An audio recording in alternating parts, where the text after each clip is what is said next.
Փողը կյանքում շատ բան է փոխում, իսկ շատ փողը ստիպում ուրանալ արժեքներ, գաղափարախոսություն եւ անգամ սկզբունքներ։ Հենց այս կոնտեքստում է հնարավոր բացատրել տարիներ շարունակ արևմտամետ դիրքորոշում ունեցող, լիբերալ արժեքների դավանող, անգամ ռուսական գաղութատիրության դեմ պայքարող քաղաքական ուժերի ու անհատների ցատկը դեպի ռուսաստանցի օլիգարխի քաղաքական ուժ։ Ազգային ժողովրդավարական Բևեռի խորհրդի անդամ Արա Պապյանն օրինակ նախընտրում է Սամվել Կարապետյանին ու նեղսրտում, որ հայ հանրությանը հետաքրքրում է, թե ինչպես է օլիգարխը Ռուսաստանում հարստացել։ Հիշեցնենք, սա այն նույն քաղաքական ուժն է, որը տարիներ շարունակ իբրև թե ապագաղութացում էր պահանջում, իբրև թե կոշտ արևմտամետ դիրքորոշում ուներ, բայց զարմանալիորեն սկսեց դեմ արտահայտվել Վաշինգտոնում ձեռք բերված պայմանավորվածություններին։ Այդ ժամանակ արդեն կասկածեցինք, որ մի բան այն չէ, բայց հենց բացահայտորեն սկսեցին նախընտրել Սամվել Կարապետյանին, դիմակները պատռվեցին ու ամեն ինչ ընկավ իր տեղը։ Նիկոլ Փաշինյան թե Սամվել Կարապետյան,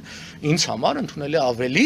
Սամվել Կարապետյանի կերպարը։ Չենք թվարկում, թե քանի հայտարարություն է տարածել առաջին նախագահ Լևոն Տեր-Պետրոսյանը Սամվել Կարապետյանի շուրջ միավորվելու վերաբերյալ։ Վերջինն էլ արդեն համագումարի արդյունքում ընդունված բանաձևն էր կամ ավելի շուտ թախանձակիր նամակը, միայն թե Տաշիր Սամոն իր ցուցակում ընդգրկի մի գազել ժողովրդից էլ պակաս մնացած ՀԱԿ անդամներին։ Ճիշտ է, այս քաղաքական ուժը երբեք էլ արևմտամետ կողմնորոշում չի ունեցել, բայց դավանել է արժեքների, որոնք շատ հեռու են այն ամենից, ինչ այսօր ներկայացնում է Սամվել Կարապետյանի քաղաքական ուժը։ Համենայն դեպս այն մարդիկ, որոնք մարտի 1-ին դուրս էին եկել փողոց, այն մարդիկ, որոնք տարիներ շարունակ պայքարել են երկրում տիրող անարդարությունների, իրենց իսկ բառերով ասած ռոբասերժական կլանի դեմ, հաստատ փողոց դուրս չէին եկել, որ այսօր միավորվեին մի ռուսաստանցի մեծահարուստի շուրջ։ Իսկ եթե այսօր Սամվել Կարապետյանի փողերը չլինեն, կարող է առաջին նախագահն ասել տակը ինչ արժեք ու սկզբունք կմնա։ Նույն Հայ ազգային կոնգրեսի համագումարին հրավիրված էր նաև Լուսավոր Հայաստան կուսակցությունը, որի առաջնորդը Սամվել Կարապետյանին աջակցելու մասին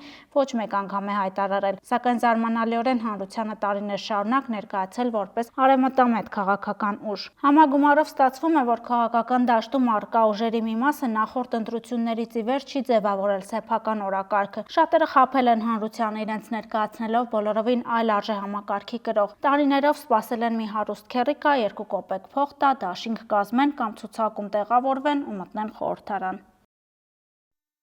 Հավանիչ տեսանյութը եւ բաժանորդագրվիչ նորությունները բաց չթողնելու համար։